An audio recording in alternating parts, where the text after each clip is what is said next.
여러분 안녕하십니까. 누리PD입니다. 이재명 정부 시작부터 조짐이 말이죠. 조기 레임덕으로 갈 수도 있겠다라는 생각이 듭니다. 그동안 졸기차게 윤석열 정부를 공격했던 이재명과 그 개딸들. 그러나 이제 공수가 교대됐죠. 자신들이 이제 방어를 해야 되고 공격을 받아야 되겠죠.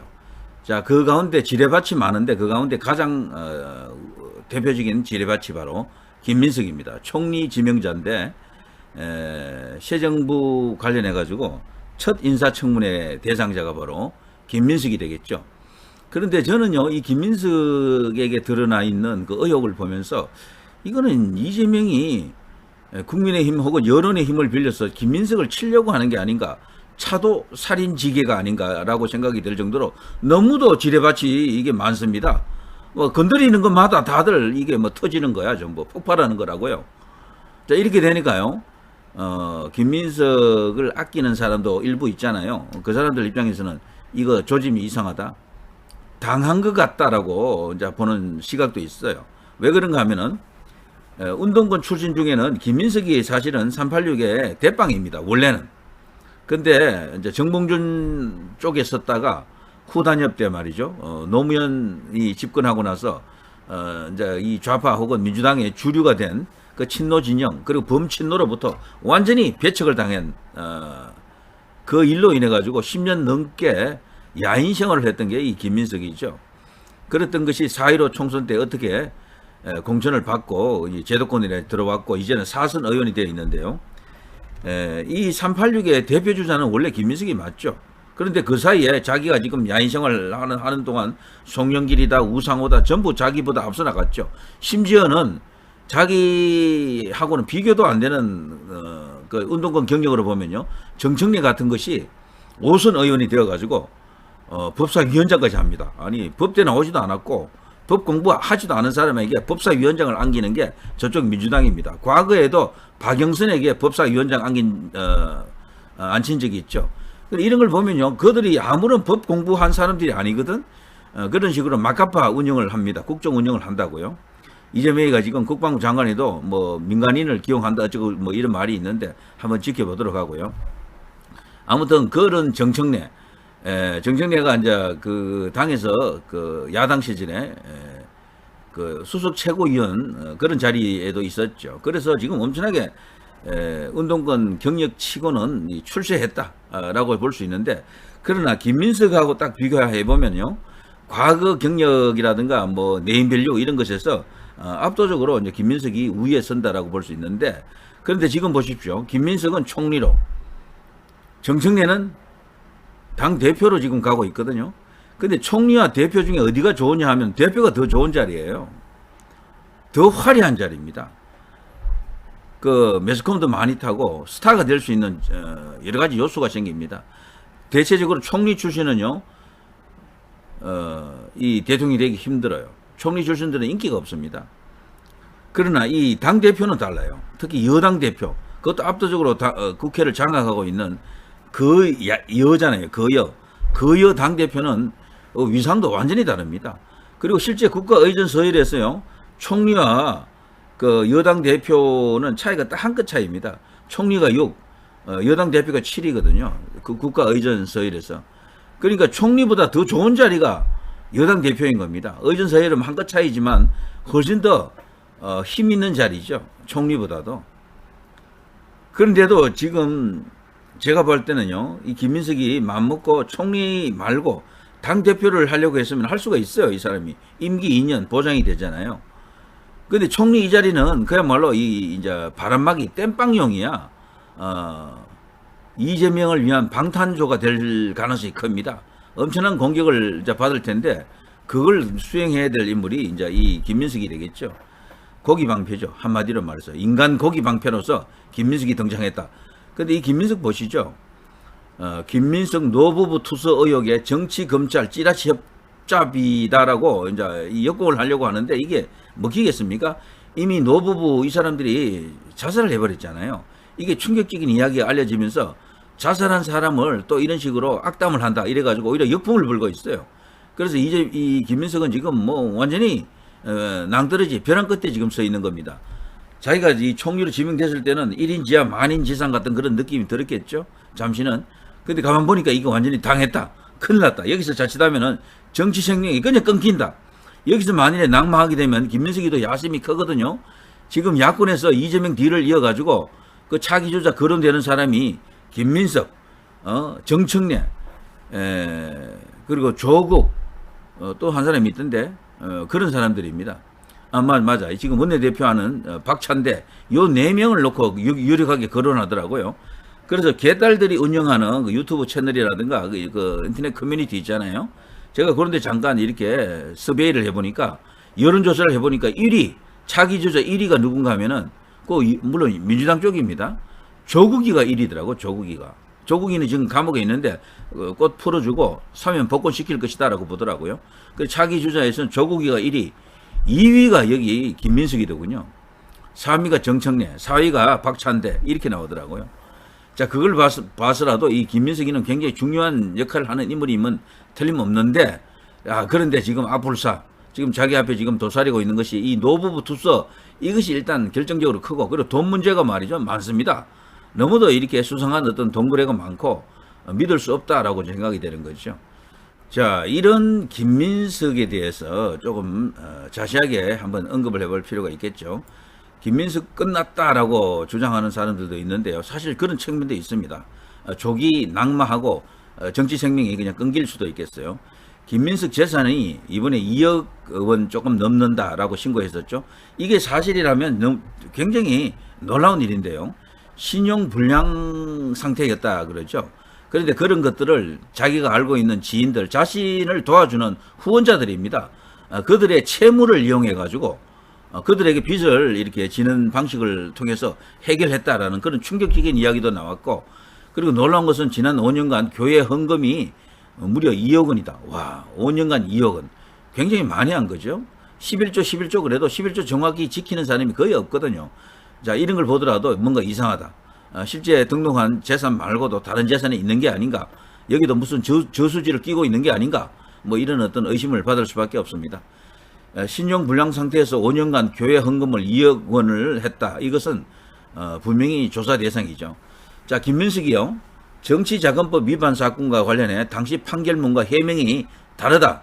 라는 지적에 현재 거기에 대해서 제대로 된 답변을 내놓지 못하고 있습니다. 그 대신에 SNS를 이용했어요. 뭔가 계속해서 변명을 하고 있죠. 의혹의 본질적인 부분에 대해서는 언급을 못합니다. 추징금 및 중가산 증여세의 압박으로 채무를 질 수밖에 없었다 정도가 김민석이 내놓고 있는 해명인데, 그걸로 지금 국민들을 설득할 수가 없겠죠.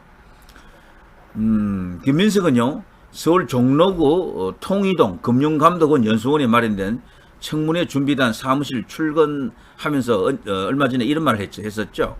정치자금법 재판 당시 판결문에는 영수증 처리를 물었다고 적시됐는데 몰랐다라는 취지의 SNS 설명과는 다르다라는 기자들의 송곳 질문이 이어지자 얼버무리면서 대답도 못하고 이렇게 자리를 피하고 말았죠. 자, 김민석은요, 출근길 직후 SNS에 그 대신에 이런 글을 올립니다. 표적 사정으로 시작된 내 경제적 고통은 상상을 초월하는 수준이었다. 2012년부터 2018년까지 증여세 납부 현황을 공개했다. 중가산세의 압박 앞에 허덕이며 신용불량 상태에 있던 나로서는 지인들의 사적 채무를 통해 일거에 세금 압박을 해결할 수밖에 없었다. 이런 주장입니다. 또요, 김민석은 세비 소득보다 지출이 많았고 다수의 채무에도 지난 5년간 교회 헌금 2억 원을 냈다는 지적에 대해서는 지금까지 살아오고 버텨온 것을 내가 믿는 하나님과 국민의 은혜라고 생각한다. 이런 발언을 했고요. 발가벗겨진 것 같다라는 고통을 호소하는 아내의 눈엔 실핏줄이 터졌다라면서도 감성에, 특히 좌파들은 이 감성 호소가 능란하죠. 또 국민들의 감성을 또 자극하고 있습니다. 자, 아무튼 김민석이 연일 SNS를 통해 뭔가 해명하고 있음에도 자금 거래 내역, 특히 세비보다 많은 지출을 어떻게 감당했는지 등 의혹은 쉽사리 가라앉지 않고 있습니다. 분명히 이것은 뒤에 어떤 저수지가 있는 것이 아닌가, 이런 의혹이죠. 자, 우선 2002년 서울시장 후보 시절 정치자금법 위반 사건에 대해 김민석은 몰랐다는 취지로 주장하고 있는데요. 그 당시 판결문에는 김민석이 영수증 처리를 기업 관계자에게 물어본 사실이 적시되어 있다라고 떠들고 있습니다. 또 강모 씨 등 11명에게서 2018년 1억 4천만 원을 빌리고 약 7년간 미상환한 데에 대해 김민석은 추징금 등 공적 채무를 우선 변제하느라 상환 만기를 연장했다. 대출을 받아 전액 상환했다라고 또 주장합니다. 해명이라고 합니다만 이것은 주장에 가깝다라고 생각이 되고요. 그리고 이 강모 씨가 장기간 의원 시절 후원회장을 지낸 사실이 드러나면서 스폰서 정치란 의혹을 또 받고 있죠. 자, 김민석이 밝힌 지난 5년간 연소득이 1억 원 수준인데 추징금 6억 원입니다. 6억 원을 완납하면서 순자산은 7억 8억 원 증가한 데 대해서도 김민석은 세비와 기타 소득을 생활과 채무 변제에 쓰고 나머지는 거의 헌금으로 낸 것 같다. 이렇게 또 말을 하고 있는데 이것 또한 석연치 않은 정황이죠. 자, 국민의힘 주진우 의원은요. 김민석 아들 유학비 수억 원, 생활비 2억 3천만 원, 헌금 2억 원이 대체 어디서 나온 돈인지 조의금, 강연료 등 소득 출처 자료를 내놔야 한다라고 지금 직격탄을 때리고 있습니다. 아마 김민석은 다른 수입원이 분명히 있을 겁니다. 그 수입에 큰 몫이 만일에 부정한 돈이라면 이것은 국무총리 뭐 자격 자체가 없는 것은 물론이고요. 자신이 총리 지명이 아마 철회될 것을 예상할 수 있는 그런 치명적인 약점이 되겠죠. 그렇게 되면 김민석은 386에 한때 선두주자였지만 어렵사리 정치 복귀에 성공했으나 그야말로 이제 하늘 끝까지 올라갔다가 바로 떨어지는 그런 상황이 될 수도 있습니다.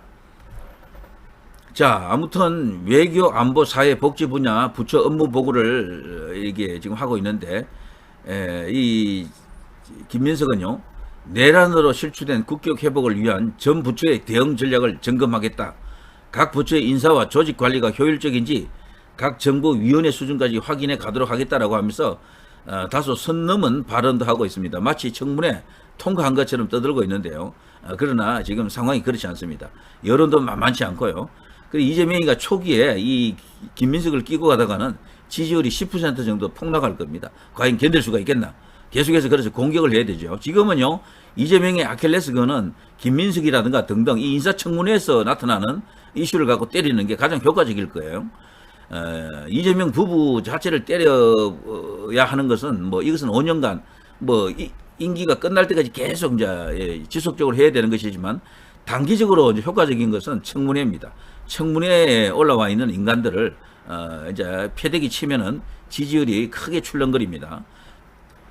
김민석 국무총리 후보자 인사청문을 위한 특별위원회가 있는데요. 현재 여기 여야에서 협의 중에 있습니다. 그렇지만 의견차가 아주 심해서 지금 난항을 겪고 있죠. 이종배 국민의힘 특위위원장은 이런 말을 했습니다. 일정과 정인 등을 포괄적으로 논의하다가 합의가 되지 않아 계속해서 회의를 열고 있다. 자, 이런 정도 알려지고 있는데요. 자, 김민석이 과연 살아날 수 있을까? 저는 이재명이 끝까지 끼고 간다 그러면은 뭐 무리를 이렇게 해서라도 지지율이 조금 흔들리더라도 밀고 나갈 것으로 봅니다만 그러나 쉽지 않을 겁니다. 어떻게 보면요, 김민석이라고 하는 인물은 이재명과는 원래 관계가 없는 인물이거든요. 그런데 급격하게 가까워진 거예요. 서로 라인이 과연 같은 것인가라고 의심도 되고, 그리고 이 김민석 뒤에는 또 다른 세력이 있을지도 모른다. 그래서 이재명이가 김민석을 좋아서 기용했다라기보다는 어떤 강제에 의해 가지고 외곽에 있는 배후에 있는 어떤 카르텔에 의해 가지고 임명당한 것이 아닌가라고 하는 그런 생각도 들어요. 임명하지 않을 수밖에 없는 그런 어떤 약점 잡힌 게 아닌가 이런 생각도 들고, 자, 아무튼 좀 더 지켜보면 알겠습니다. 김민석이 진짜 야 같다. 그리고 자신의 정치적 어떤 기반을 잡기 위해서 자기 대권을 노린다 그러면요, 당 대표를 했어야 돼요. 사실 이쪽으로 오는 게 사실은 여기는 검증도 없잖아요. 솔직히 뭐 여기 선출직이니까 정청래가 그 자리를 꿰차고 있네. 지금 이대로 가면 정청래 가능성이 좀 크다 그럽니다. 당 대표는. 자, 한번 지켜보시죠. 저는 이렇게 되면요, 정청래 그리고 여기 김민석이 원래 위상과는 별개로 김민석만 박살나고 정청래는 살아나고 이런 상황이 되지 않겠나, 이런 추측도 한번 해봅니다. 자, 누리 PD 김준혜였습니다.